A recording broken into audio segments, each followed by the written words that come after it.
से प्रधानमंत्री जी से पूछना चाहते हैं 9 दिन के अंदर कैसे वो किसानों के दूना करेंगे, पहले वो बताएं। उनके पास सिर्फ राम है, हमारे पास राम और काम दोनों है, इसलिए हमारा बोलेगा उनका नहीं बोलेगा ना। धनंजय सिंह नहीं जीत पाएंगे उस सीट को। हम 9 सीट, मल्लिन तुम्हारा वोट सबसे ज़्यादा है, उनको कोई गंभीरता से नहीं लेता, उनको खुद उनके मुख्यमंत्री गंभीरता से नहीं लेते। इसलिए प्रधानमंत्री जी उस भाषा का प्रयोग कर रहे हैं जिस भाषा का प्रयोग गांव में भी कोई नहीं करता।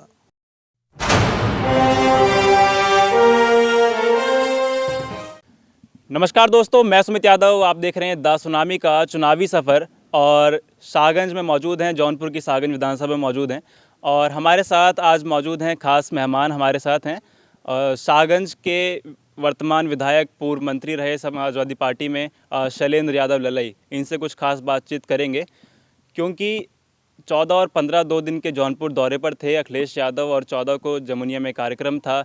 विजय रथ यात्रा लेके पहुंचे थे अपने रथ के साथ, और साथ में रथ के ऊपर हम लोगों ने तस्वीरें देखी थी, आप लोगों को भी दिखाई थी कि वर्तमान विधायक शैलेंद्र यादव उस समय रथ पे अखिलेश यादव के साथ मौजूद थे।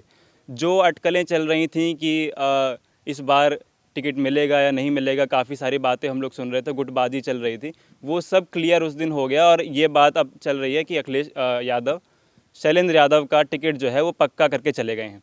काफ़ी सारे सवाल हैं, कुछ बनारस में प्रधानमंत्री आए थे, काशी कॉरिडोर का उद्घाटन करके गए, गंगा एक्सप्रेसवे का उद्घाटन करके गए, उससे पहले पूर्वांचल एक्सप्रेसवे का उद्घाटन किया। तमाम चीज़ें हैं, तमाम सवाल हैं, वो सभी सवाल हम करेंगे। तो पहले तो सर बहुत बहुत स्वागत है आपका चैनल में। धन्यवाद आपको। सबसे बड़ा सवाल यही है कि मोदी जी सब ये कहते हैं कि लाल टोपी वाले सरकार बनाना चाहते हैं, लाल टोपी वालों से खतरा है, रेड अलर्ट है। ये हताशा का परिचय है। हताश हो गए प्रधानमंत्री जी, हताश हो गए? हताश हो गए प्रधानमंत्री। किस बात से? समाजवादी पार्टी के पक्ष में उत्तर प्रदेश से उमड़ रहे जन समर्थन को देखकर प्रधानमंत्री जी हताश हो गए हैं। इसलिए प्रधानमंत्री जी उस भाषा का प्रयोग कर रहे हैं जिस भाषा का प्रयोग गांव में भी कोई नहीं करता। उत्तर प्रदेश की सरकार ये दावा लगातार करती है, प्रधानमंत्री भी आते हैं, अमित शाह भी आते हैं, वो लगातार ये दावा कर रहे हैं कि उत्तर प्रदेश जो है वो अपराध मुक्त हो चुका है, माफियाओं के घर पे बुलडोजर चल रहे हैं, बाहुबली ख़त्म हो गए हैं प्रदेश से।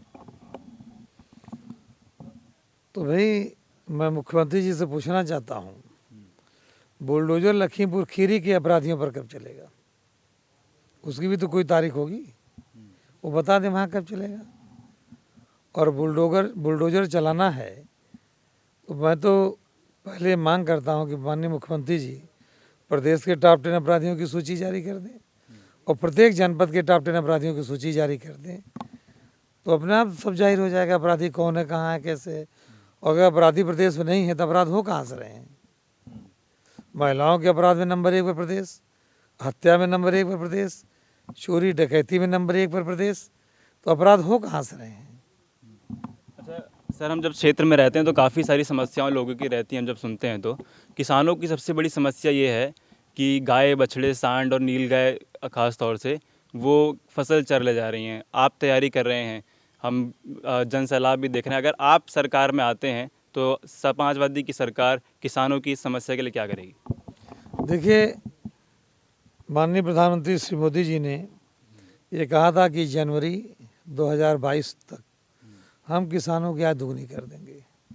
आज जब हम आप बैठे हैं तो आज 20 दिसंबर शायद की तारीख, आज कौन सी तारीख है? 21 दिसंबर है। 9 दिन बचे हैं। हम आपके माध्यम से प्रधानमंत्री जी से पूछना चाहते हैं 9 दिन के अंदर कैसे वो किसानों की आय दुगना करेंगे, पहले वो बता दें। क्या वो 9 दिन के अंदर जब जनवरी 22 आ जाएगी तब किसानों की आय दुगना कर देंगे? आज प्रदेश में किसान धान 1100-1200 में बेचने के लिए व्यापारियों के हाथ मजबूर है। उसके उपज की खरीद सरकारी रेट पर नहीं हो रही है, उसको समय पर बुआई के लिए डाई नहीं मिल रही है, खाद नहीं मिल रही है।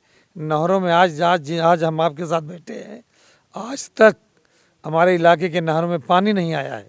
आज की तारीख तक जब न किसान को खाद मिल रही है, न बीज मिल रहा है, न पानी मिल रहा है और न उनकी उपज सरकार खरीदने का काम कर रही है, तो किसान की आय कैसे दुगनी होगी? उल्टे जो हमारा पशु हैं, छोटे पशु हैं, नीलगाय, बंसुअरा, सांड, गाय, इनके जानवर सारे फसलों को चर जा रहे हैं। तो किसान तो मारा मारा है, लाचार है, बेबस है, हर तरह से परेशान है। नहीं, यही तो सवाल था कि जब हम बात करते हैं तो बोलते हैं कि गाय से परेशान है, बछड़े से परेशान है। तो वो लोग सामने से ये बोलते हैं तो पहले गाय कटती थी, अब गाय कटते नहीं है, तो अब खेतों में है। अगर आप गाय नहीं कट रही है तो आप पत्रकार हो, आप पता कर लो, बीफ का एक्सपोर्ट हिंदुस्तान ने पिछले 3-4 सालों में बढ़ा है कि नहीं बढ़ा है? अगर बढ़ा है तो कैसे बढ़ा है? माननीय प्रधानमंत्री जी से और भारत सरकार से हम पूछना चाहते हैं, अगर पिछले 4-5 सालों में बीफ का एक्सपोर्ट बढ़ा है तो कैसे बढ़ा है, बताने का हमें कष्ट करें। 2017 के चुनाव में समाजवादी पार्टी का नारा था, काम बोलता है। राम मंदिर अयोध्या में बनवा दिए। राम की जो ठेकेदारी है वो भाजपा के पास है। तो उनका राम बोल रहा है और आपका काम बोल पाएगा इस बार कि नहीं बोल पाएगा? उनके पास सिर्फ राम है, हमारे पास राम और काम दोनों हैं। अच्छा, इसलिए हमारा बोलेगा, उनका नहीं बोलेगा। तो राम तो बोलते हैं उनके। नहीं, राम उनके अकेले, एक कह दे कि राम अकेले उनके हैं, कोई कह दे कि राम उनके अकेले हैं, राम कृष्ण जैसे उनके अकेले हैं। तो काम बोलेगा। हमारा राम भी बोलेगा, काम भी बोलेगा। केशव प्रसाद मौर्य उत्तर प्रदेश के उप मुख्यमंत्री जो हैं, दोबारा से वो जो मंदिर वाली राजनीति थी उसको शुरू कर चुके हैं और मथुरा चले गए हैं। उनको कोई गंभीरता से नहीं लेता, उनको खुद उनके मुख्यमंत्री गंभीरता से नहीं लेते, उनके मंत्री गंभीरता से नहीं लेते, प्रदेश के अधिकारी उनको गंभीरता से नहीं लेते। यहाँ तक कि उनके बैठने के जब इंतजाम होता है तो वहाँ भी गंभीरता नहीं रहती, उनके लिए स्टूल रख दिया जाता है, तो उनको कोई गंभीरता से नहीं लेता। इसलिए उन पर कोई टिप्पणी, तो बेबस और लाचार व्यक्ति हैं, मुख्यमंत्री हैं। बस वो नाम के हैं, बाकी बेबस और लाचार हैं। चलिए आगे आगे बढ़ते हैं। जब हम रहते हैं, आपके क्षेत्र में भी काफ़ी घूमे, प्रदेश में काफ़ी हम टहले, तो युवा जो है वो बेरोजगारी से काफ़ी हमें निराश और परेशान दिखाई देता है। समाजवादी पार्टी युवाओं के लिए क्या चीज़ लेके आ रही है? देखिए, इन लोगों ने कहा कि हम इतनी नौकरियां प्रतिवर्ष देंगे, नौकरी एक भी नहीं दी, और पिछले 5 सालों में 10 से ज़्यादा पेपर लीक कराइए। ये सरकार जानबूझकर लीक कराती है ताकि परीक्षाएं पूरी न हो, नौकरी देनी न पड़े। बड़ी संख्या में प्रदेश का युवा बेरोजगार होता जा रहा है। आज सबसे ज़्यादा बेरोजगारी इस देश में है, और इस देश में सबसे ज़्यादा बेरोजगारी उत्तर प्रदेश में है। यहाँ का नौजवान हताश है, लाचार है, परेशान है। सरकार की मंशा ठीक नहीं है, इसलिए वो सरकार नौजवानों को रोजी रोटी नहीं दे पा रही है। बसपा के राष्ट्रीय अध्यक्ष शिवपाल सिंह यादव के साथ आने पर आप क्या कहेंगे? अब उसका पटाक्षेप हो गया, उस पर कोई टिप्पणी तो है ही नहीं। वो तो माननीय राष्ट्रीय अध्यक्ष जी श्री अखिलेश जी और शिवपाल जी में मुलाकात भी हुई है, तो सारी अटकलें तो अपने आप खत्म हो गई हैं।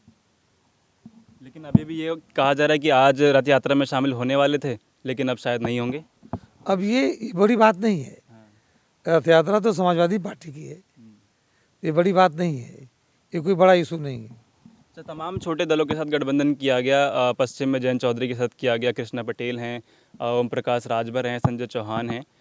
हम लोगों ने तस्वीरें अखिलेश जी के जन्मदिन पर संजय सिंह की साथ में देखी थी, और नेताजी के जन्मदिन पर संजय सिंह को नेताजी से आशीर्वाद लेते हुए भी हमने देखा। क्या आम आदमी पार्टी भी साथ आ रही? अब माननीय संजय सिंह जी की समाजवादी पार्टी के राष्ट्रीय अध्यक्ष माननीय अखिलेश जी से मुलाकात हुई थी, दोनों लोगों में बातचीत हुई है, और जो बात हुई होगी, जो भी निर्णय उचित होगा लोग करेंगे। अखिलेश जी ने लिखा था कि एक मुलाकात बदलाव के लिए। बिल्कुल, मुलाकात हुई है तो बदलाव तो होगा ही होगा। वो लोग भी भाजपा को हटाना चाहते हैं, ये सही है, वो भी भाजपा को हटाना चाहते हैं, और उन्होंने कहा भी कि उत्तर प्रदेश में भारतीय जनता पार्टी को अखिलेश यादव के माध्यम से ही हटा सकते हैं, ये बड़ी बात कही। आप जौनपुर के काफ़ी बड़े नेता हैं, सागंज से पिछले 20 साल से विधायक हैं, और जो माहौल बता रहा है हो सकता है 5वीं बार भी हो जाएं। तो जौनपुर में 9 सीट हैं, क्या टारगेट आप लिए? हम तो 9 की 9 सीटें जीतेंगे, 9 सीटें जीतेंगे। मल्हनी से लोग बता रहे धनंजय सिंह से काफ़ी लफड़ा चल रहा है। ना, धनंजय सिंह नहीं जीत पाएंगे उस सीट को, हम 9 सीट जीतेंगे। मल्हनी में तुम्हारा वोट सबसे ज़्यादा है, समाजवादियों का वोट तो सबसे ज़्यादा मल्हनी में है, मल्ली को हम निश्चित जीतेंगे, 9 सीट जीतेंगे, 9 की 9 सीट 9 जीतेंगे। और पूर्वांचल की 130 सीट हैं। क्या लग रहा है कि पूर्वांचल में जो माहौल हम लोगों ने देखा, क्योंकि आधी रात में गाज़ीपुर, सुल्तानपुर और आजमगढ़ में हम लोगों ने देखा कि कैसी भीड़ थी। जौनपुर में भी जब आए तो जमुनिया वाला कार्यक्रम करीब 5-6 घंटे की देरी से था। 3 बजे 8 जमुनिया घंटे देर था। 3 बजे जमुनिया पहुंचना था, और उसके बाद भी हम लोगों ने वो भीड़ देखी है। तो पूर्वांचल में आपको क्या लग रहा है कि कितनी सीट का टारगेट पूर्वांचल में समाजवादी लेके चल रही है 130 में से? जो पूर्वांचल का आज का राजनीतिक माहौल है और जो दलों का गठजोड़ है, जो सामाजिक समीकरण बना है, इसके आधार पर हम लगभग सभी सीटें जीतेंगे। शायद कुछ सीटें हों जो हम न जीत सकें, नहीं तो लगभग सभी सीटें हम जीतेंगे। डॉक्टर संजय निषाद, जो कि निषाद पार्टी के राष्ट्रीय अध्यक्ष हैं, 17 तारीख को आरक्षण के लिए बुलाया गया था, और लेकिन अमित शाह और ना योगी दोनों में से किसी ने भी आरक्षण पर बात नहीं की। इसके बाद संजय निषाद ने कहा है कि हम लोग अगर आरक्षण पर बात नहीं की तो गठबंधन तोड़ देंगे। तो क्या लग रहा है, संजय निषाद को साथ लेने की तैयारी? अब देखिए, संजय निषाद की क्या बात है मैं नहीं जानता, भारतीय जनता पार्टी से उनकी क्या डील है मैं नहीं जानता, वो क्या करेंगे मैं नहीं जानता। लेकिन इतना मैं ज़रूर कहना चाहता हूँ, जब भारतीय जनता पार्टी की डबल इंजन की सरकार है, दिल्ली और लखनऊ में है, और उन्होंने उच्च वर्ग के लोगों को 10% आरक्षण देने में 72 घंटे का सिर्फ समय लिया, महज 72 घंटे के अंदर उच्च वर्ग के लोगों को 10% आरक्षण देने का काम किया, तो पिछड़ों को देने में 72 महीना लगाने की क्या ज़रूरत है? अगर उनमें नैतिक साहस हो, पिछड़ों के प्रति हमदर्दी हो, पिछड़ों के साथ न्याय चाहते हों, तो 72 घंटे के अंदर इन्हें भी दे दें।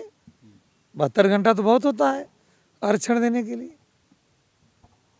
तो इसके बाद ओम प्रकाश राजभर के साथ आपका गठबंधन है, उन्होंने उनको न्योता भी दिया कि आप चाहें तो हमारे साथ आ सकते हैं। पिछड़ों की लड़ाई तो हम ही लड़ रहे हैं। पिछड़ों को, दलितों को, शोषितों को, अकलियत को हक, अधिकार और सम्मान देने का काम तो समाजवादी पार्टी और उसका गठबंधन ही करेगा। और इस बात को इस प्रदेश का पिछड़ा, दलित, शोषित, अकलियत समझ भी रहा है। इसलिए माननीय ओम प्रकाश राजभर जी ने कहा होगा तो कुछ सोच समझ कर ठीक ही कहा होगा। ठीक, बहुत शुक्रिया।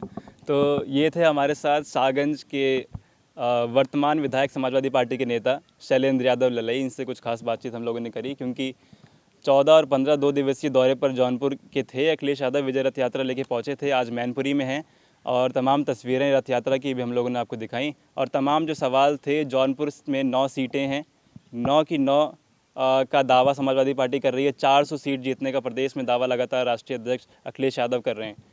तो क्या स्थिति होगी, क्या परिणाम होंगे, ये थोड़ा ही समय बाकी है। 2 महीने बाद चुनाव हो जाएंगे और मालूम हो जाएगा कि किसकी सरकार बन रही है और कितनी सीटों पर बन रही है। तब तक तस्वीर हम लोग आपको पूरे प्रदेश की, उत्तर प्रदेश की दिखाते रहेंगे। तो जुड़े रहें हमारे साथ, देखते रहे सुनामी। तब तक के नमस्कार, खुश रहें, स्वस्थ रहें।